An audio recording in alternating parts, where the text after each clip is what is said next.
Ok. Jonas 2, verset 3. Il dit, dans ma Mhm. détresse, j'ai invoqué l'Éternel et il m'a exaucé.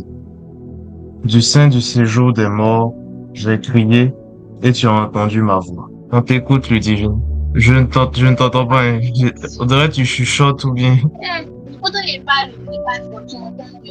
Guardez les AirPods. Attends. C'est mieux maintenant? Oui, c'est beaucoup mieux. C'est beaucoup, beaucoup mieux. Voilà. Là, c'est normal. Mais le bruit du ventilateur, ça ne dérange pas, hein, c'est bon. Non, j'entends même pas. Ok. Tout ça, tu as coupé au montage. Donc, je disais, merci Seigneur pour ce verset qui dit, dans ma détresse, j'ai évoqué l'Éternel, et il m'a exaucé. Du sein du séjour des morts, j'ai crié et tu as entendu ma voix. Hier, on a vu que Jonas avait fui, avait désobéi à Dieu, il avait été puni. Donc, il y a un poisson qui est venu l'engloutir. Donc, c'était une épreuve préparée par Dieu spécialement pour Jonas. Et on s'est rendu compte que même dans cette épreuve-là, la première des choses que Jonas a faites, la seule chose même qu'il a faite durant toute cette épreuve-là, c'était de prier. Combien de fois nous rencontrons des situations compliquées, nous nous retrouvons dans des situations difficiles et nous passons notre temps à nous plaindre, à pleurer même, à renier Dieu, à se mettre en colère, au lieu de faire la seule chose qui est importante, prier, fléchir genoux, s'adresser à notre Dieu, prier, prier. Dans ma détresse, j'ai invoqué l'Éternel. Dans ma détresse, nous rencontrons des situations difficiles, chacun à son niveau, chacun avec des niveaux de difficultés différents. Des choses nous affectent, peut-être pas aussi graves que pour certaines personnes, mais en tout cas, ces choses-là nous affectent. Nous sommes dans des situations compliquées, nous traversons des moments difficiles, des maladies, des échecs, tout ça. Dieu le sait, Dieu le voit. La plupart du temps, ce sont des épreuves qu'il envoie pour nous fortifier, pour fortifier notre foi. Dieu sait tout, Dieu voit tout. Jonas s'est retrouvé dans un poisson. Moi, j'ai essayé d'imaginer comment est-ce qu'on respire dans un poisson. Mais comme Dieu est Dieu, Dieu est grand, je sais qu'il a permis cela. Mais ça devait pas être quelque chose de facile, quelque chose d'évident, quelque chose de logique même. C'était une détresse profonde, se retrouver dans le ventre d'un poisson dans la mer. Mais dans cette détresse-là, Jonas a trouvé la force d'évoquer l'Éternel. Que Dieu nous donne la force de l'invoquer, peu importe ce que nous traversons. Que la première des choses qui nous viennent à l'esprit quand nous rencontrons une difficulté, quand nous sommes dans une situation compliquée, ce ne soit pas de nous apitoyer sur notre sort. On peut se confier à des amis, à des personnes, mais il faudrait que le premier réflexe, la première des choses qui nous viennent en tête, c'est de fléchir vers nous, de se confier à la personne qui nous envoie cette épreuve. Peut-être que c'est pas lui qui l'envoie, mais c'est lui qui la permet. À la personne qui permet cette épreuve-là pour nous fortifier, pour nous élever. Il faudrait que ce soit le premier réflexe que nous ayons, d'ouvrir notre bouche, de lui dire, il sait, il voit. Mais il faut qu'on vienne vers lui pour lui dire, Seigneur, voici ce que nous traversons, voici ce qui se passe, voici ce qui me tracasse, voici ce qui m'arrive. J'ai besoin de ton aide afin qu'on puisse l'évoquer afin qu'il puisse agir dans la situation dans laquelle nous sommes. Et il m'a exaucé.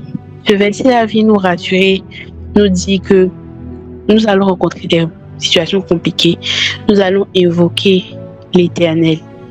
Peut-être que nous n'allons pas avoir de réponse immédiate, mais ce qui est sûr, ce dont nous pouvons être sûrs, c'est qu'il nous exaucera. Peut-être pas de la manière qu'on l'a imaginé, peut-être pas de la manière qu'on le veut, qu'on le souhaite, mais il va nous exaucer selon sa volonté. Et c'est sa volonté qui est la meilleure pour nous tous, pour chacun de nous. Dieu nous connaît mieux que nous-mêmes. Dieu nous connaît depuis le ventre, depuis le sein de nos mères, avant même que nous soyons nés. Il savait ce dont nous avions besoin. Il sait mieux que quiconque, mieux que personne, ce que nous vivons, ce que nous traversons, nos faiblesses, nos forces, ce dont nous avons réellement besoin, les choses qui sont les plus adaptées à nous. C'est Dieu seul qui les connaît. Il y a des choses, il y a des situations qui nous arrivent, on veut quelque chose, on a l'impression que c'est ce qui est bien pour nous. Mais Dieu qui voit, qui a une meilleure vue, une vue plus globale, qui anticipe, Dieu sait réellement ce qui est bon, ce qui est meilleur pour nous. Et il nous exaucera. Du sein du séjour des morts, j'ai crié. Le séjour des morts, Moi, je connais pas particulièrement le séjour des morts, mais je sais que la mort, c'est vraiment quelque chose de pas bien. C'est les ténèbres, c'est l'absence de vie, c'est l'absence de Dieu. Et Jonas dit du sein du séjour des morts, j'ai crié et tu as entendu ma voix. Jonas s'est retrouvé dans une situation désespérante, se retrouver dans le ventre d'un poisson. Moi, je ne sais pas comment j'aurais réagi si je me retrouvais dans cette situation. Est-ce que j'allais survivre? Comment j'allais me sentir? Mais se retrouver dans cette situation-là. Comparer cette situation au séjour des morts, c'est dire qu'il y avait peut-être plus d'issue. C'est dire à quel point cette situation était désolante, désobligeante pour lui, désespérante. Mais dans cette situation-là, il a crié à l'Éternel, crié à son Dieu. Peu importe la gravité, peu importe la noirceur, les ténèbres dans lesquelles nous allons nous retrouver, peu importe la situation dans laquelle nous allons nous retrouver, la situation que nous allons regarder, se dire c'est fini pour nous, il n'y a rien qui est possible. Que nous puissions nous rappeler que Jonas s'est retrouvé dans le séjour des morts, mais a quand même trouvé la force de crier à Dieu dans cette situation, dans ce séjour des morts-là. Il a quand même trouvé la force de crier à Dieu, de crier à son Dieu. Et tu as entendu ma voix. Ce verset-là vient encore nous rassurer que Dieu entend. Peu importe ce que nous traversons, peu importe le degré, l'ampleur du problème dans lequel nous nous trouvons, peu importe l'ampleur, la profondeur des problèmes, peu importe la situation que nous voyons, que nous traversons, quand on la regarde, on dit c'est compliqué, c'est pas possible, comment je vais faire pour m'en sortir? Peu importe, Dieu nous entend toujours. Il suffit juste de crier à lui, d'ouvrir notre bouche, de se rapprocher de lui. Et particulièrement, moi j'ai quelque chose à dire, c'est que la plupart du temps, quand je traverse des situations compliquées, j'ai ce réflexe-là de chercher quelqu'un à qui parler et tout. Et il y a des fois où j'ai voulu le faire et je me suis rendu compte qu'il y a des personnes qui, dans des situations précises, c'est pas forcément ce dont j'avais besoin. J'avais besoin de Dieu. C'est bien d'avoir des personnes à qui se confier, Dieu le demande, mais il faudrait que Dieu soit la première personne vers qui on se tourne pour se confier, pour présenter les problèmes, parce qu'il sait, il le voit. C'est sûrement lui qui a envoyé cette épreuve-là. Il sait, il voit. Il attend qu'on vienne vers lui pour lui présenter, pour lui dire voici ce que nous traversons, pour que nous puissions lui confier ce que nous vivons.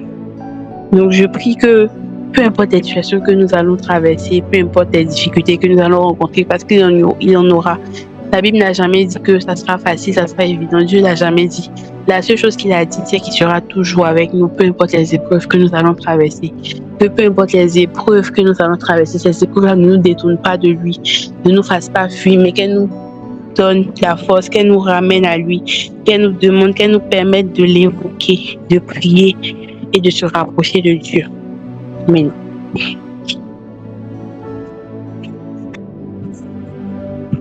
Amen. Lis ton verset. Oui, vas-y. Répète ton verset. Ok. Oui, vas-y. Jonas 2, verset 4. Ok. Jonas 2, verset 4. Tu m'as jeté dans l'abîme, dans le cœur de la mer, et les courants d'eau m'ont environné. Toutes tes vagues et tous tes flots ont passé sur moi. C'est ça.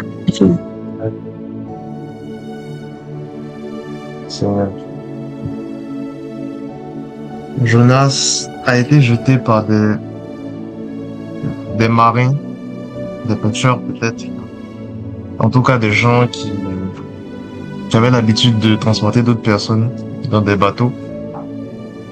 Et il nous apporte une précision ici. Il dit, tu m'as jeté dans l'abîme. Il parlait de toi, Seigneur. Il est en train de nous dire que ce ne sont pas les marins qui l'ont jeté dans l'abîme, c'est toi qui l'as jeté. C'est une précision importante.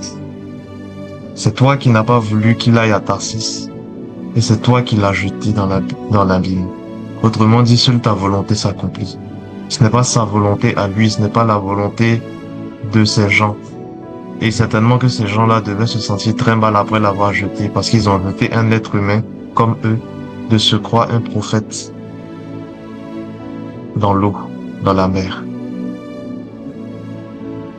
Peut-être qu'ils se sont dit qu'il est mort. Peut-être qu'ils se sont dit, je sais pas, qu'il allait s'écraser contre un rocher sous-marin ou qu'un requin allait venir le manger ou lui faire du mal, je ne sais pas. Mais il précise que tu l'as jeté. Jonas avait compris que toute cette situation-là venait de sa désobéissance, de son péché. Et Père, je prie pour tous ceux qui traversent une situation difficile à cause de leur désobéissance, à cause de leur péché. S'ils savent que c'est à cause de ça, relève-le. S'ils ne le savent pas, réveille leur esprit, afin qu'ils se rendent compte et qu'ils décident de changer, de revenir sur la voie que tu as préparée pour eux. Le suivre, c'est un chemin difficile. Tu as dit que la route qui mène à toi est étroite et resserrée. Mais la route qui mène à la perdition est large et spacieuse. Seigneur, c'est difficile d'être ton disciple. C'est difficile d'avoir la foi en toi. Beaucoup pensent qu'ils ont la foi en toi alors qu'ils croient en toi. C'est différent. Beaucoup de gens croient en toi, mais ils sont pas prêts à faire les actions. Ils sont pas prêts à faire les œuvres. Priva en parlait hier, beaucoup de gens veulent voir des miracles, mais ils sont pas prêts à passer les heures dans la prière qu'il faut.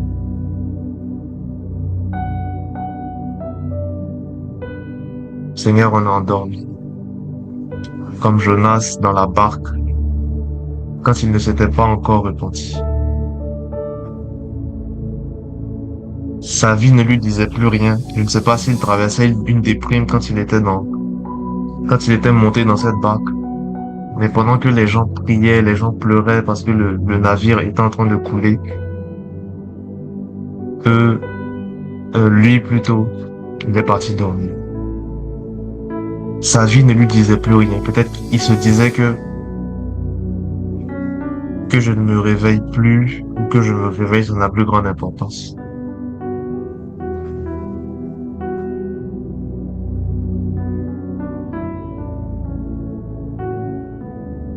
Mais merci pour ta grâce, car dans le ventre de ce poisson, tu l'as aussi réveillé.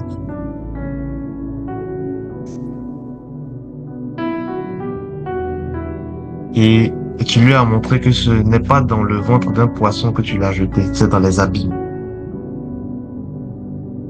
C'était pas un poisson ordinaire. Hier, on a vu que tu as préparé ce poisson. Faut qu'il s'y trouve, mais c'était pas un poisson ordinaire. C'était les abîmes. Certaines versions diront que c'était les enfers. Je sais pas ce qu'il y avait dans ce poisson. La saleté, les odeurs, l'inconfort. Et tu l'as jeté.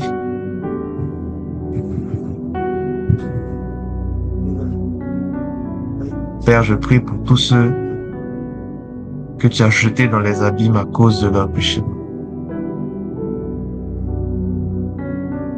S'ils ont la volonté de se repentir, je prie que tu aies pitié de nous, que dans ta miséricorde tu les relèves. Certains, à cause de leur faute, ont perdu leur onction, ont perdu certaines grâces, se sont écartés des bonnes œuvres que tu avais préparées d'avance pour eux. Comme Samson, à qui tu avais donné la force qui venait de toi, à qui tu avais donné l'esprit de force. Mais pour quelques minutes de plaisir éphémère, il a perdu l'onction. Il a défié. Père, je prie pour toutes ces personnes qui ont manifesté ta gloire pendant un temps. Jonas prophétisait. Et il s'est retrouvé dans la désobéissance. Et il a été jeté. Seigneur, on ne veut pas être jeté. On ne veut pas être jeté dans les abîmes pour nous t'en prier. Beaucoup de personnes pensent que la vie que nous menons maintenant, elle nous appartient. Non, elle ne nous appartient pas. Nous sommes sur cette terre par toi et pour toi. Tu nous as fait à ton image et à ta ressemblance. Pour continuer l'œuvre que tu as commencée. Seigneur, on ne s'appartient pas. Rien de ce que j'ai est pour moi. Tout est à toi. Mon corps, mon âme, mon esprit, c'est vrai, mais tout ce que je possède. Tout l'argent que je peux avoir dans mon porte-monnaie est à toi.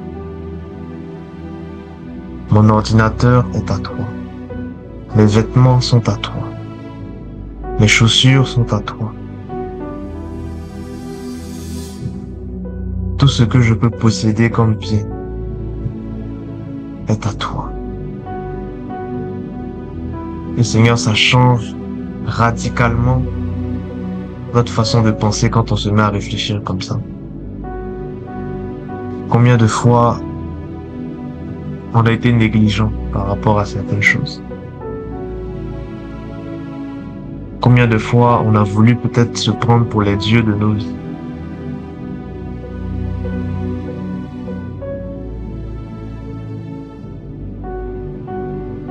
À passer du temps sans te parler, à passer du temps sans chercher à connaître ta volonté, sans chercher à passer du temps dans ta présence. Seigneur, pardonne-nous toutes les fois où on a vécu pour nous-mêmes. Qu'on ne vive pas pour nous-mêmes, Seigneur.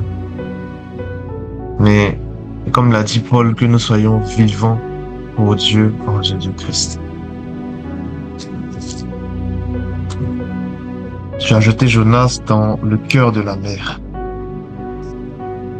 Cette mer représentait ta colère. Père, je prie que ta colère ne s'abatte pas sur lui. Nous savons que tu es un Dieu grand, tu es un Dieu bon, tu es un Dieu aimant.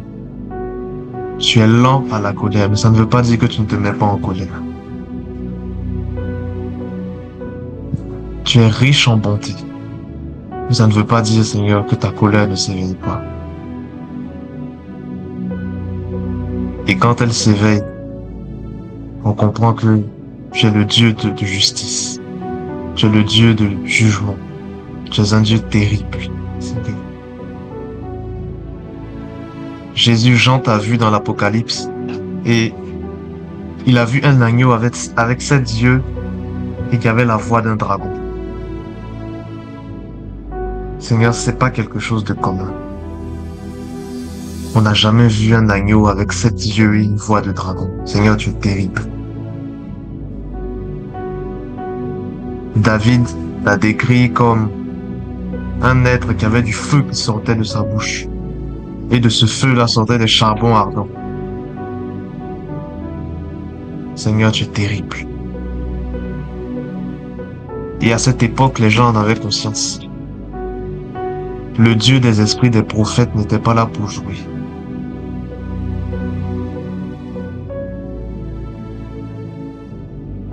Seigneur, dans les premiers temps de l'Église,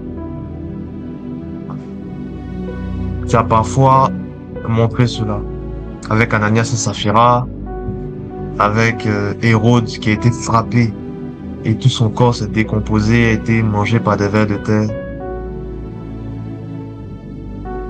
Et même de nos jours, on a déjà vu des gens en train de parler sur la chair à l'église et qui sont tombés parce qu'ils n'étaient pas consacrés. Seigneur, aide-nous à avoir ta crainte. Ça ne veut pas dire qu'on doit avoir peur de toi. Tu n'es pas un gendarme, Seigneur, de qui nous devons avoir peur. Et si on ne fait pas ci, tu vas nous frapper. Non, c'est pas ça. Aide-nous à avoir un profond respect pour toi.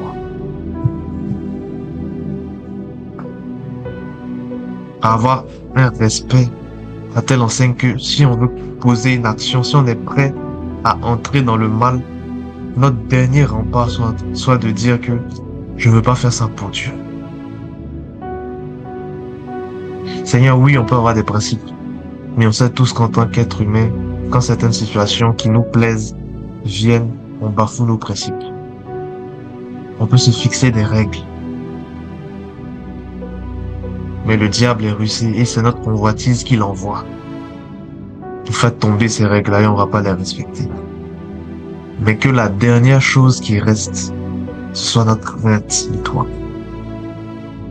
Qu'on puisse dire, j'ai réussi à sauter toutes mes règles, tous mes principes, tout ce que j'ai dit que je n'allais pas faire. Mais à cause de la crainte que j'ai pour mon Dieu, je ne vais pas le faire.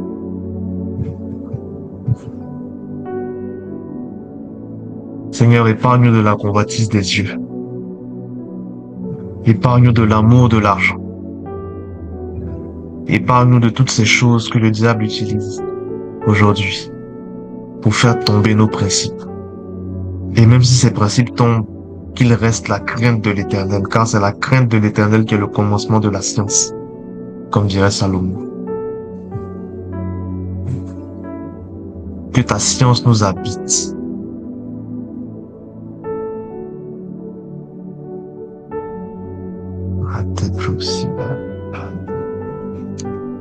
Que ta crainte nous habite, Seigneur. Et qu'elle soit le dernier rempart entre nous et le péché, entre nous et la tentation. Que nous soyons des gens versés dans ta parole, versés dans la crainte venant de toi, dans le profond respect que nous avons pour ta parole, pour ta personne. Épargne-nous du compromis.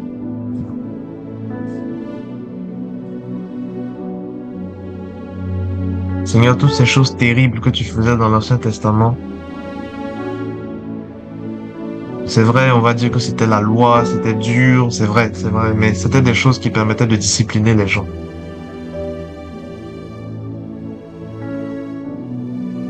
Dans les premiers temps avec les apôtres, quand ces choses arrivaient, avec Ananias et Saphira qui sont tombés, qui sont morts sur le champ, avec Hérode, c'est vrai, c'était terrible, ça faisait peur, mais ça permettait aux gens de se discipliner.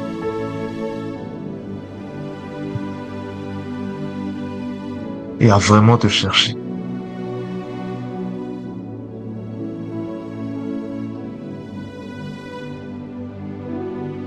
Seigneur, réveille nos esprits. Réveille-nous, réveille-nous, réveille-nous, Père.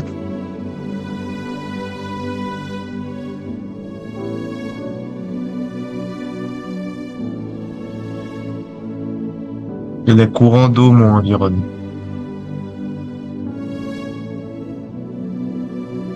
Seigneur, Jonas est en train de dire que dans le ventre de ce poisson, il y avait de l'eau.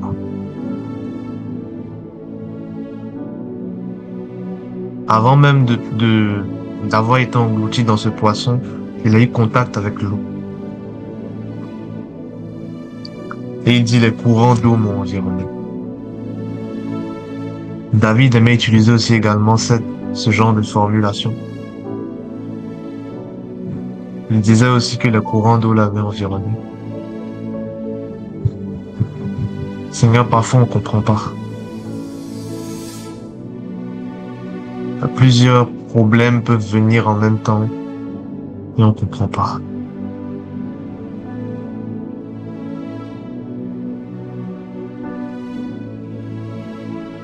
Des injures par-ci, des mauvaises nouvelles par-là, de la tristesse en haut. Et on sait pas où donner de la tête. Mais Seigneur, même au milieu de ces eaux, donne-nous la force de fléchir genoux comme Jonas. Même si les eaux nous environnent, que nous soyons sans peur. Parce que même dans le ventre de ce poisson, Jonas était, tu étais là pour Jonas, et il l'avait compris. David pouvait dire, quand je marche au milieu, dans la vallée de l'ombre de la mort, je ne crains aucun mal car tu es avec moi.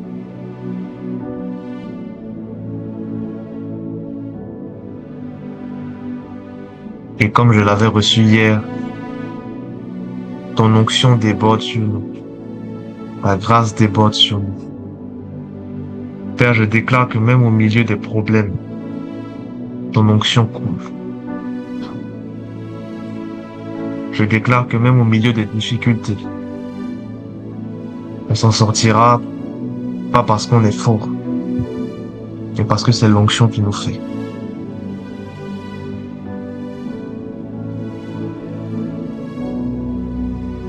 Je déclare sur la base de cette parole de ton serviteur, Jonas, que même si les eaux nous environnent, nous tiendrons ferme dans la prière, dans la foi et dans ton témoignage. Et tu nous en sortiras, comme tu le feras pour Jonas. Nous le verrons après. Et on dira que c'est l'Éternel qui nous a secourus. C'est pas un homme, c'est pas nos forces, c'est l'Éternel. Ton serviteur Zacharie a eu une vision. Et tu lui as dit, ce n'est ni par force, ni par puissance, mais c'est par mon esprit, dit l'Éternel des armées. Seigneur, nous, on ne fait rien. C'est toi qui agis. C'est ton esprit qui met en nous le vouloir et le faire.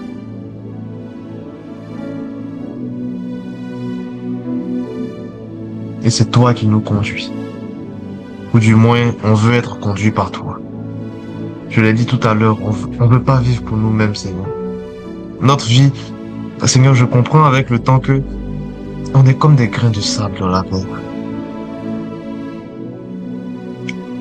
Il y a eu des gens avant nous, et notre vie passe. On est dans la vingtaine aujourd'hui. Il y a quelques années, on avait 15 ans. Aujourd'hui, on est dans la vingtaine. Après, ce sera la trentaine. Et des gens aujourd'hui sont dans la trentaine. Et avec ça, on veut vivre pour nous-mêmes. Parfois, tu nous appelles à faire certaines choses. Et on dit non, on fait comme Jonas, on refuse. Non, quand j'aurai mon diplôme. Non, quand j'aurai un bon travail. Non, quand je serai marié. Non, je suis marié maintenant, il faut que j'ai au moins 1 ou 2 enfants. Et le temps passe. Seigneur, Jonas a fui la consécration. Je prie que nous ne fuyions pas la consécration, Seigneur.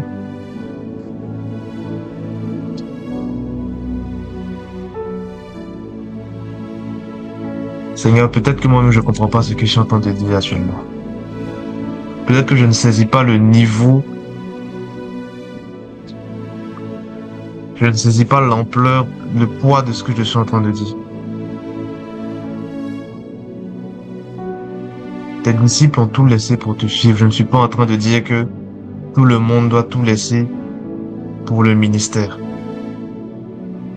Non, c'est pas ce que je suis en train de dire. Mais aide-nous à pouvoir être des ministères vivants dans notre quotidien. Aide-nous à nous consacrer à toi. On est jeunes. Cette vie, elle passe. Il y avait des gens avant nous et on voit nos petits frères grandir.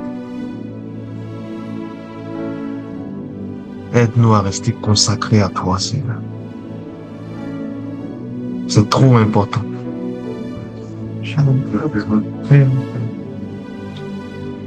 On va rester consacrés à toi.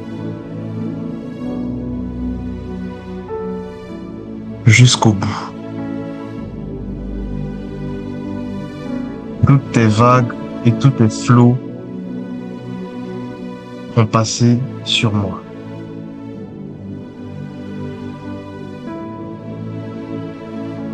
Seigneur, parfois les vagues et les flots peuvent passer sur nous.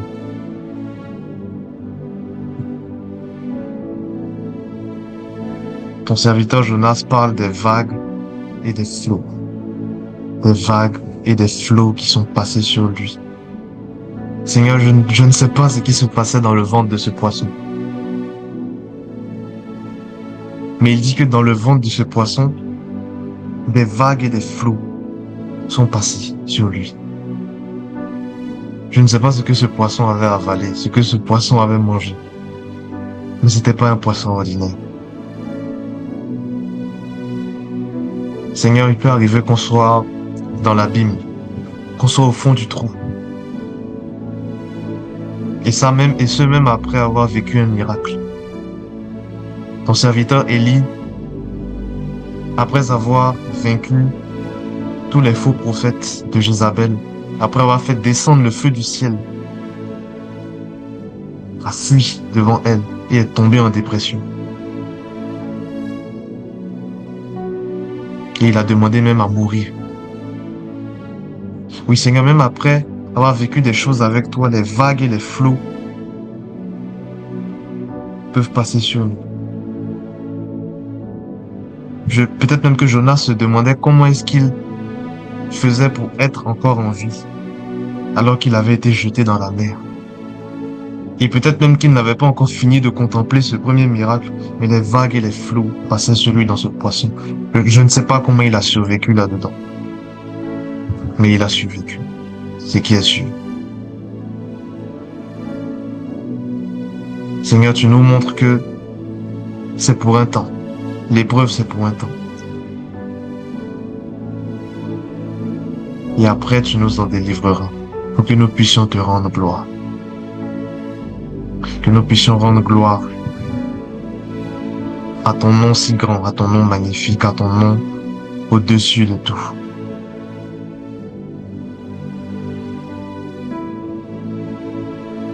Le nom du Fils de Dieu, qui est mort et qui est ressuscité.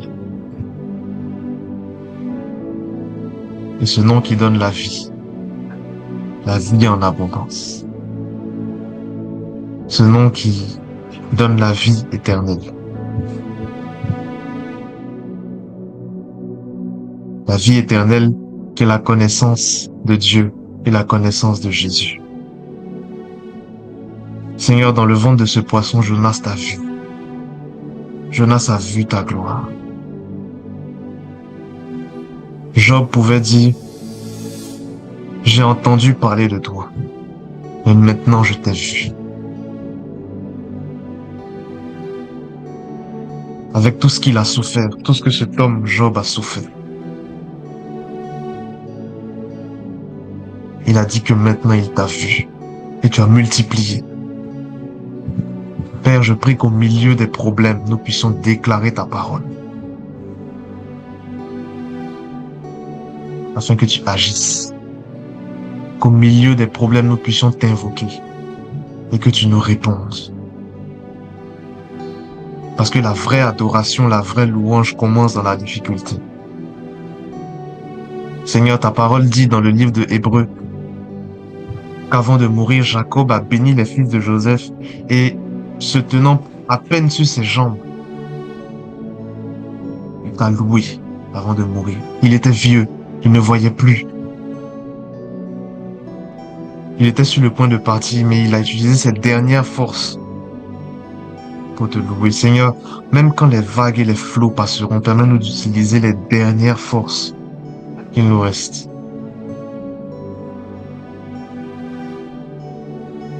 pour te rendre gloire.